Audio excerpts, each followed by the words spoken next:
Hello, जय श्री राम। कैसे हो आप सब लोग? आज हम आ चुके हैं 100 डे चैलेंज के 30 डेज में। और देखिए, पीछे हमने बहुत कुछ ऐसा डिस्कस किया जिसके बारे में होम मेकर्स को बिल्कुल ही नॉलेज नहीं होती है।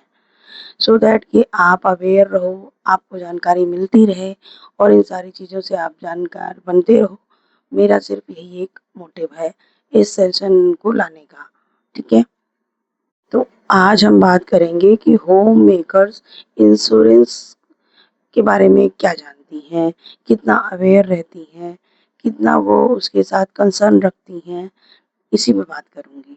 ओके, इंश्योरेंस एक ऐसा टॉपिक है जिसमें होम मेकर्स को जानना ज़रूरी होता है। और बताऊँ तो इससे क्या है, होम मेकर्स होता तो बहुत करोड़ों का है, बट होम मेकर के लिए बहुत ही चैलेंजिंग होता है इंश्योरेंस। बिकॉज़ होता तो पति का इंश्योरेंस 1 करोड़ का है, लेकिन पत्नी का हाथ खाली ही रहता है। तो इस सारी चीज़ों को थोड़ा-सा अवेयरनेस इसके लिए होना चाहिए कि पता होना चाहिए पत्नी को कि हमारे पति ने कौन-सा इंश्योरेंस कराया है, किस टाइप का इंश्योरेंस कराया है, उसे कितना प्रॉफ़िट और कब होने वाला है। बिकॉज़ क्या है कि अगर कुछ एनी केस पति को, भगवान ना करे, लेकिन अगर होता है तो उस समय पर पत्नी उसके लिए अवेयर रहे। फर्स्टली तो पत्नी को ये पता होना चाहिए कि इंश्योरेंस के में नॉमिनी कौन है, नॉमिनी का नाम उसको पता होना चाहिए। सिस्टर्स, जैसे आपको मालूम होना चाहिए कि आपके पति ने अगर टर्म इंश्योरेंस लिया है तो वो कितने का है, उसकी नॉलेज आपको होनी चाहिए। मान लेते हैं कि आपके पति ने एक टर्म इंश्योरेंस लिया 1 करोड़ का, बट नॉमिनी में क्या आपका नाम है?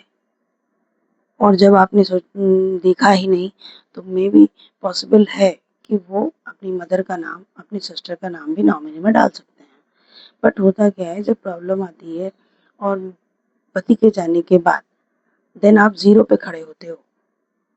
बिकॉज़ अब नॉमिनी हो नहीं तो आपको ज़ीरो मिलेगा। इसलिए इस बात का हमेशा ध्यान रखें कि इंश्योरेंस में नॉमिनी कौन है। नंबर 2 ये कि अगर पति ने इंश्योरेंस लिया है तो आपको मालूम होना चाहिए। नहीं तो मान लीजिए माँ को मालूम है, भाई को मालूम है और आपको ये बात पता ही नहीं है कि मेरे पति ने कोई इंश्योरेंस भी लिया है, और बीवी को पता नहीं है कि इंश्योरेंस कहाँ रखा, कहाँ है। नंबर 2 ये कि इंश्योरेंस तो पूरे परिवार का है, बट कार्ड पति के जेब में है।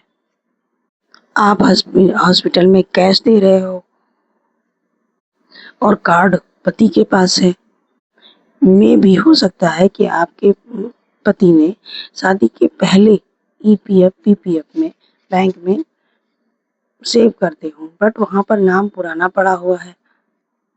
अब आप बैंक में लाइन में खड़ी रहेंगी और पैसा कोई और ले जाएगा, बिकॉज़ कि आपको मालूम ही नहीं है कि आपके पति ने कोई ऐसी बचत करी भी थी।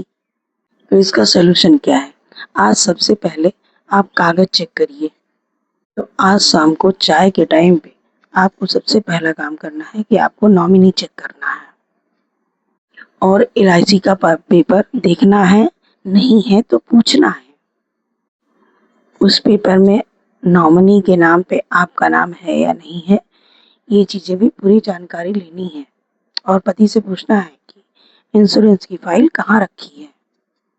और हाँ, साथ ही साथ बच्चों की हेल्थ के लिए भी इंश्योरेंस करवाना है, इस बारे में भी बात करिए। हेल्थ कार्ड की फ़ोटो सिर्फ उनके फ़ोन में नहीं होनी चाहिए, आपके फ़ोन में भी होनी चाहिए। और उस हेल्थ कार्ड में आपके बच्चों का नाम भी रजिस्टर होना चाहिए। अगर नहीं है तो ऐड करवाइए। आप भी छोटी बचत के साथ एक इंश्योरेंस लीजिए और उसके बारे में पूरी जानकारी लीजिए। प्यार अंधा होता है, बट कागज़ नहीं, इसलिए कागज़ पे नाम होना ही चाहिए।